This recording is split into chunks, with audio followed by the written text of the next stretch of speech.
Saudaraku, harga cabai di Pasar Terpadu Kota Cane atau Pajak Pagi di Pasar Lawe Rutung, Kecamatan Lawe Bulan, Kabupaten Aceh Tenggara dilaporkan naik pada Senin 29 Mei 2023.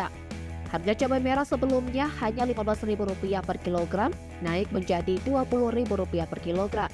Cabai rawit sebelumnya Rp14.000 per kilogram, kini naik menjadi Rp17.000 per kilogram.